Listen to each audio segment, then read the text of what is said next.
아멘. 하나님의 말씀은 누가복음 3장 21절부터 38절까지입니다.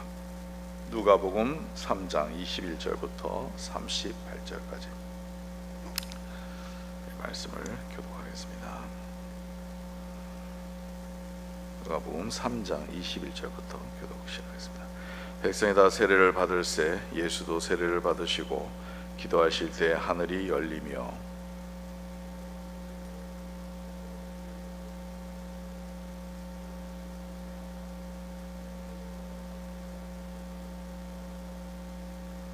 예수께서 가르치심을 시작하실 때 30세쯤 되시니라. 사람들이 아는 대로 요셉의 아들이니 요셉의 위에 헬리오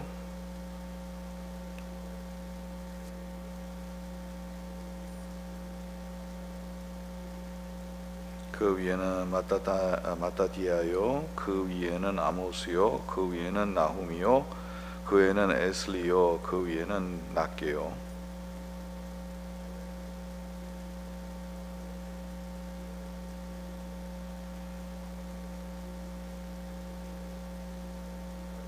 그 위에는 요하나니요 그 위에는 레사요 그 위에는 스루바벨이요 그 위에는 스다리엘이요 그 위에는 네리요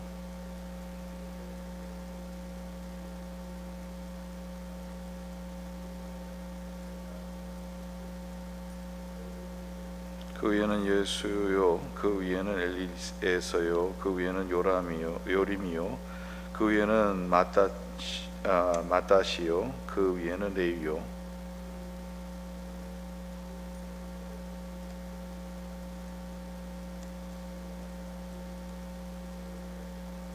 그 위에는 멜리아요 그 위에는 맨나요 그 위에는 마따다요 그 위에는 니다니요 그 위에는 다이시요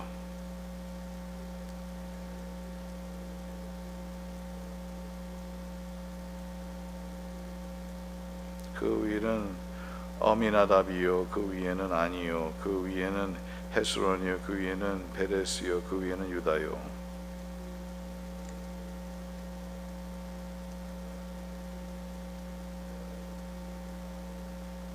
그 위에는 수룩이요 그 위는 루우요 그 위에는 벨렉이요 그 위에는 헤버요 그 위에는 살라요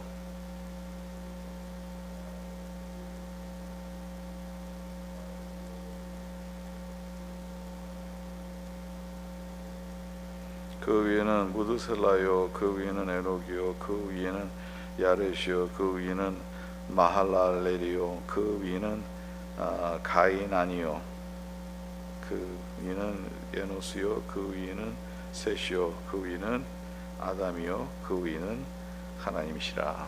아멘. 하나님의 은혜와 축복이 여러분들 삶 가운데서 오늘 말씀을 삼게 하실 줄 믿습니다. 오늘 말씀은 두 가지 내용을 우리가 크게 볼 수 있습니다. 첫 번째는 21절, 22절은 예수님께서 세례 받으신 후에 일어난 일들이죠. 세례 받으신 후에 하늘에서 비둘기 같은 형상으로 성령님께서 내려오시고 그 다음에 그 하나님의 음성이 성부 하나님의 음성이 들리는데 너는 내 사랑하는 아들이라 내가 너를 기뻐하노라 이렇게 말씀하셨죠. 예수님께서 세례 받으신 것에 대해서 지난주에도 제가 좀 말씀드렸습니다. 죄가 없는 분이 세례는 여러 가지 의미가 있는데 그 중에 하나는 죄 씻음을 받았다 하는 그런 의미가 있죠. 예수님은 죄가 없으신데 무슨 죄 씻음을 받을 필요가 있느냐. 그 예수님께서는 물론 죄가 없으시지만 이 세상에 오셔서 죄인의 자리에서 이 세상에서 심판을 받으시고 죄인의 자리에서 십자가에 못 박혀 돌아가셔서 죄는 없으셨지만 죄를 대신하여 우리의 죄를 대신하여 십자가에 못 박혀 돌아가셨으므로 그런 의미로 우리가 한번 좀 생각해 볼 수가 있죠. 생명의 삶은 그 의미를 좀 이렇게 얘기를 해요. 셋으로 나눠서 얘기를 하는데 제가 동감 가는 것도 있고 좀 동감 안 가는 것도 있는데요. 나중에 한번 읽어보시고요. 가능하면 읽어보시고 또 다른 의미는 세례는 하나님의 백성으로 들어간다. 내가 하나님의 백성이다 하는 것을 선포하는 거죠. 그것과 함께 오늘 하나님께서 성부 하나님께서 예수님이 세례 받으신 그 순간에 말씀하신 것이 우리에게도 큰 의미가 있다는 것을 생각할 수 있습니다. 너는 내 사랑하는 아들이라 내가 너를 기뻐하노라. 우리도 하나님의 백성으로 됨으로써 하나님의 자녀가 됨으로써 그 순간에 하나님의 그 기뻐하시는 마음을 우리는 깨달을 수 있죠. 물론 예수님은 그래서 모든 사람들을 대표하셔서 세례를 받으시는 그 순간으로 우리가 또한 하나님의 자녀가 된다는 것을 우리에게 보여주시는 귀한 그 예식입니다. 지난번에도 말씀드렸지만 예수님이 가셨던 그 길을 우리가 가셔야 된다는 거죠. 가야 된다는 거죠. 그래서 예수님이 우리의 삶의 본이 되고 우리의 삶의 모델이 되는 것이죠. 우리가 어떤 사람이 내 롤 모델이냐 할 때 많은 사람들이 우리에게 롤 모델이 될 수도 있어요. 그런데 제일 중요한 것은 예수님이 우리의 롤 모델이 되어야 된다는 거죠. 우리는 주님을 따라가는 사람들이기 때문에. 그래서 오늘 말씀은 하나님이 우리를 예수님을 사랑하는 아들이라 그랬고요. 더 나아가서 기뻐하신다 그랬습니다. 우리도 하나님의 자녀가 됨으로써 하나님의 아들, 딸, 더 나아가서 사랑하는 주님의 자녀가 되고 더 나아가서 하나님께서 우리를 기뻐하시는 것은 분명한 일입니다. 사람을 창조하셨을 때 신이 좋았더라 하셨던 것 같이 하나님께서 만족하시고 기뻐하시고 좋아하셨던 것 같이 우리의 삶을 통해서 우리가 주님의 자녀로서 살아갈 때 하나님께서는 우리에 대해 기뻐하신다 말씀하고 있죠. 이 내용에 대해서는 우리가 계속 얘기할 수 있지만 그 정도로 우리가 생각하고, 두 번째로는 예수님의 계보가 나오죠. 23절에서 38절에 나오는 내용은 예수님의 계보가 나오는데 우리가 읽을 때도 막 어려웠죠. 왜? 유대인들의 이름이 어려우니까.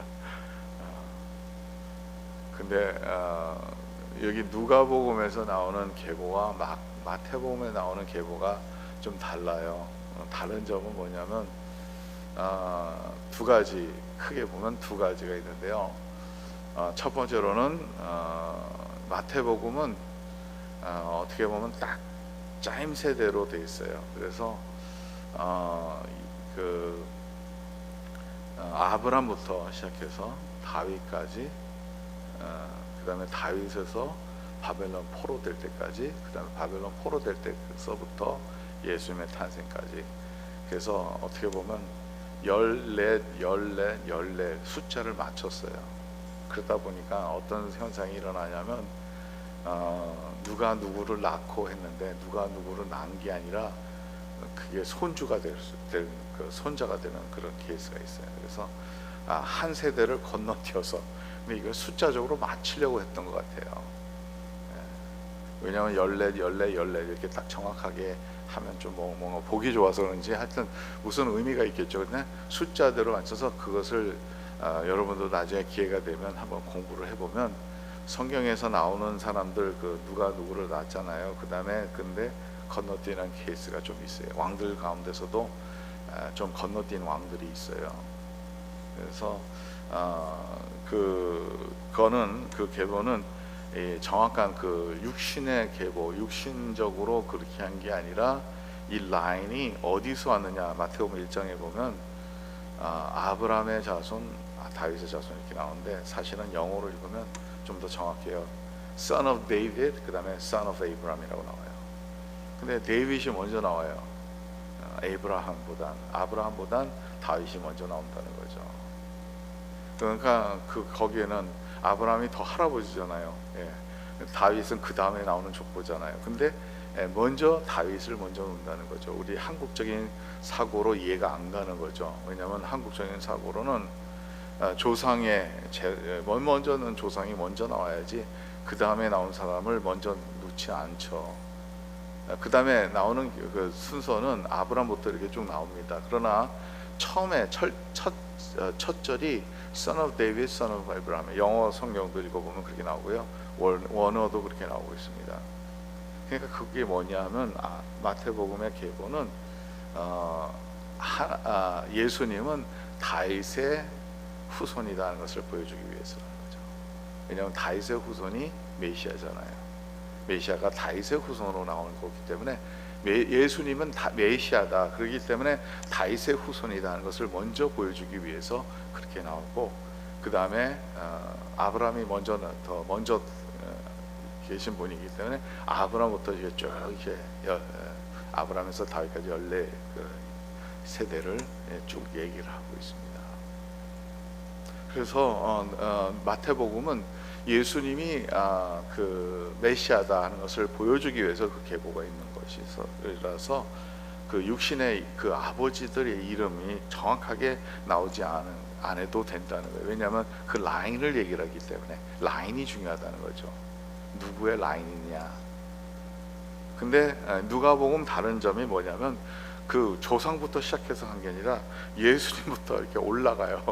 요셉, 그 다음에 그 요셉의 아버지, 그 다음에 또 그러다 보니까 복잡하고요. 여기 나오는 내용은 아브라함으로 끝나는 게 아니라 더 올라가요. 쭉 올라가면 아담까지 가서 아담에서 끝나는 게 아니라 그 다음에 하나님의 아들이다, 이렇게 얘기를 합니다.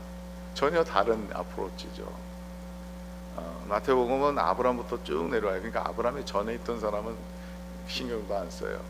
그리고 다윗이 중요하다. 다윗이 강조가 되어 있는 건데, 이 누가복음의 계보는 그런 게 아니라 예수님부터 시작해서 요셉 그 아버지, 그 위에는 또 누구, 또 그 위에는 누구, 또 그 위에는 누구, 이렇게 쭉 올라가는데 어디까지 가냐면 아담까지 간다는 거죠. 근데 우리가 생각해 보면 저와 여러분들도 쭉 우리의 계보를 이렇게 누가복음식으로 쭉 올라가면 어디까지 갈 것 같아요? 아담까지 가는 거예요. 더 나가서 아담으로 끝나는 게 아니라 하나님으로까지 가는 거예요.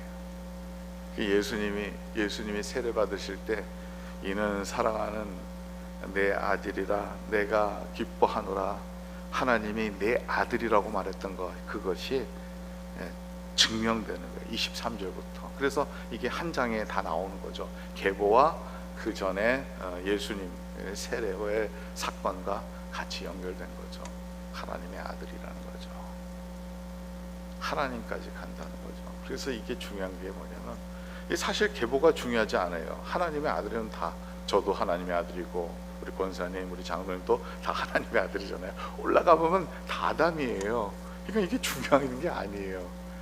여기에서 중요한 건 뭐냐면 예수님은 하나님의 아들로서,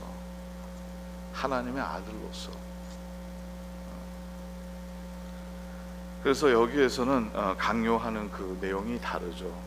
그런 것 같이 저와 여러분들도 오늘도 세례받은 주의 백성으로서 우리가 살아갈 때 너는 내 아들이다, 너는 내 딸이다, 내가 사랑하는 내 아들, 사랑하는 내 딸이다, 내가 기뻐한다, 이 음성을 우리도 같이 듣는 주의 백성들이 되기를 바랍니다. 더 나아가서 우리의 아버지는 하나님이셔요. 그래서 이 족보를 따지는 사람은 내가 어떤 집안이다 하는 것을 따지는 사람들이죠. 그렇죠? 저는요, 예수 믿으면 그런 거를 이제 초월해야 된다고 생각해요. 왜냐하면 오늘 말씀같이 끝에 가면 다 아담의 후손이요, 더 나아가서는 하나님의 자녀이기 때문에 하나님의 자녀에는 평등합니다. 하나님의 자녀에게는 누구 위에 있는 게 아니라 우리 모두 다 하나님의 자녀라는 거죠.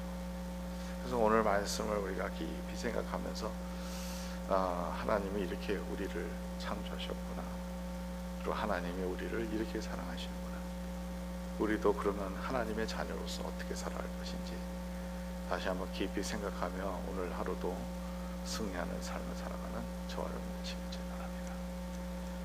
찬양하라 내 영혼아, 찬양하라 내 영혼아, 내 속에 있는 것들아 다 찬양하라. 감사라 내 영혼아, 감사라 내 영혼아, 내 속에 있는 것들아 다